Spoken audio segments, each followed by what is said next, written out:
قطب سے بھی بڑا ہوتا ہے. اور غوث اصل میں یوں سمجھ لیجیے کہ پرائم منسٹر ہے, سمجھے, اس عالم تکوین کا. غوث کی دو قسمیں ہیں, ایک اس کو کہتے ہیں قطب الارشاد, غوث الارشاد, اور ایک غوث التکوین. دیکھیں یہاں ایک مثال دے دوں ذرا سی. حضرت موسیٰ علیہ السلام کو حکم ہوا کہ جا کے خضر سے ملاقات کرو, وہ تم سے زیادہ علم رکھتا ہے.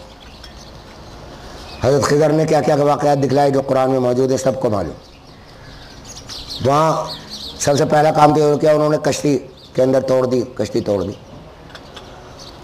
نبی تھے, انہوں نے کہا یہ کیا غلط کام کیا, جس نے احسان کیا تم نے کشتی دی تمہیں, اسی کی تم نے کشتی کو سوراخ کر دیا. لیکن جو علم حضرت خضر کے پاس تھا وہ حضرت موسیٰ کے پاس نہیں تھا, اس کے نتائج آئے تھے. تو وہ عالم تکوین کے عہدیدار تھے, یہ عالم ظاہر کے اور عالم اسباب کے عہدیدار تھے. یہاں دونوں کی ملاقات کرائی گئی, سمجھے آپ. اچھا, غوث الارشاد جو ہوتا ہے, اب آپ کے سوال کی طرف آتا ہوں فیروز عالم صاحب, کہ غوث الارشاد جو ہوتا ہے اس کے ذمہ دو کام ہوتے ہیں. ایک تو مخلوق کی اصلاح, کہ وہ ان کے باطن کو, ان کے ظاہر کو درست کرے, اور دوسرے عالم تکوین کی جو ذمہ داریاں اس کے ذمہ ہیں ان کو بھی پورا کرے. حضرت شیخ عبد القادر جیلانی رحمۃ اللہ علیہ یہ ان دونوں عالموں کے ہیڈ تھے.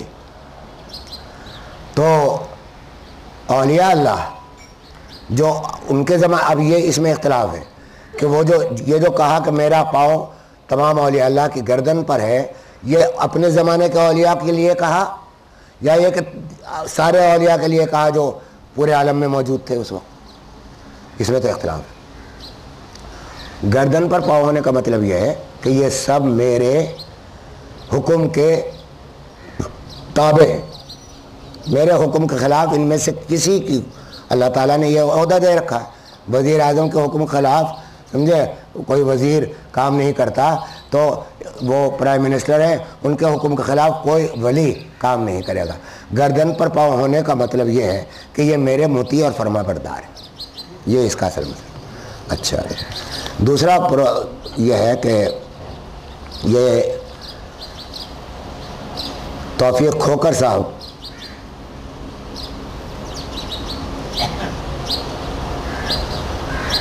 پہلے دو سوال کیے ہیں. پہلے سوال تو وہی ہے گردن پر پاؤں رکھنے کا, وہ اس کی تشریح ہو گئی.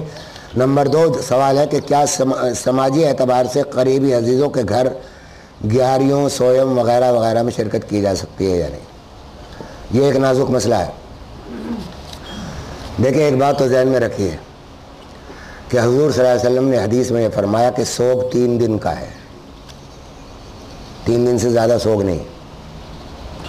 اور سوگ کا مطلب غم کا اظہار, یعنی غم کا اظہار اس بنا پر کہ اللہ تعالیٰ نے ہم سے ایک نعمت چھین لی ہے تو اس پر ایک طبعی غم ہوتا ہے. مثلا اگر ایک آدمی کو اس کی یاد میں رونا آ رہا ہے, آنسو گر رہے ہیں, کوئی حرج نہیں, ان آنسوؤں کو پیے نہیں, روکے نہیں, لیکن اس میں کوئی تقریب کرنا, یہ چیزیں سویم کرنا, یہ اس کی کوئی روایت نہیں. سویم کی 10ویں کی کوئی روایت نہیں ہے, چیلوم کی کوئی روایت نہیں. اب جن روایتوں سے یہ حضرات جو یہ اس کے قائل ہیں وہ تمسک کرتے ہیں اور ان روایتوں کو لاتے ہیں, وہ بالکل غیر معتمد ہے, سمجھے, اور ان کی بہت جواب دیے جا سکتے ہیں, علمی دیے بھی گئے ہیں, علماء نے جواب دیے. تو اس لیے تو اب رہا یہ مسئلہ کہ عزیزوں میں ہمارے بہت سارے لوگ ہیں وہ سوئم بنا رہے ہیں. تو بھائی دیکھیے بات سچی ہے کہ جہاں فتنے کا اندیشہ نہ ہو, مثلا آپ کو یہ آپ کی عزت ہے ایک گھرانے میں عزیزوں کے, وہ سوئم کرتے ہیں, ان کو پیار سے پہلے سوئم سے پہلے سمجھا دو کہ دیکھو بھائی اس کی حیثیت کچھ نہیں ہے, دیکھو نہ کرو تو بھائی. تو پہلا درجہ سمجھانے کا ہے, اگر نہ سمجھ میں آئے.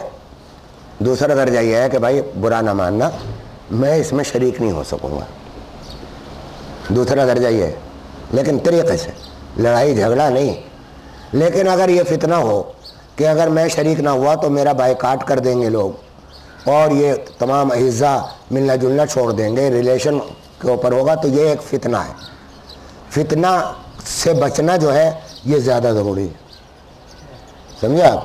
اس لیے شریک ہو جائے، دل سے برا سمجھے اور گناہ کی معافی چاہیں کہ ہم نے ایک بدعت میں شرکت کی، بہت سے اس میں اپنے آپ کو یعنی وہاں شریک ہوں میں فتنے کو دروازہ بند کرنے کے لیے۔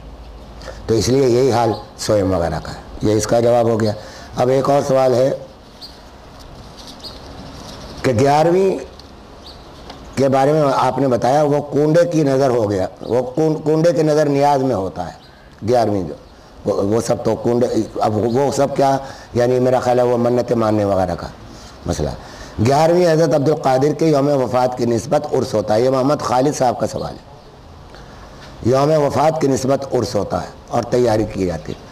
ہاں تو اب اگر مجھے علم نہیں 11ویں اگر ان کے عرس کا نام ہے، عرس کے معنی ہے عروس کہتے ہیں دلہن کو، عرس کے معنی ہے شادی، خوشی۔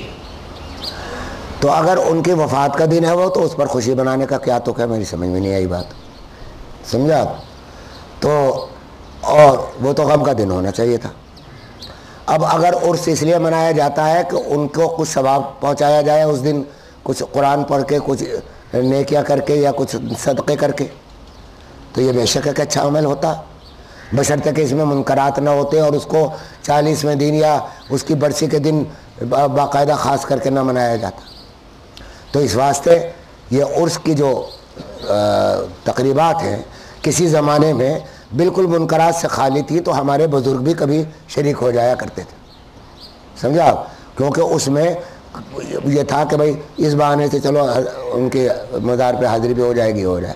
لیکن اب تو ہمارے بزرگ سب منع کرتے ہیں کہ یہ اس میں منکرات بہت ہیں، اور اس میں تو پھر وہ بھنگڑے ڈالے جا رہے ہیں، ناچ ہو رہے ہیں، گانے ہو رہے ہیں، اور عجیب و قسم کے غریب قسم کی چیزیں وجد میں ناچا جا رہا ہے اور کیا کیا ہو رہا ہے۔ تو اس لیے بالکل جائز نہیں۔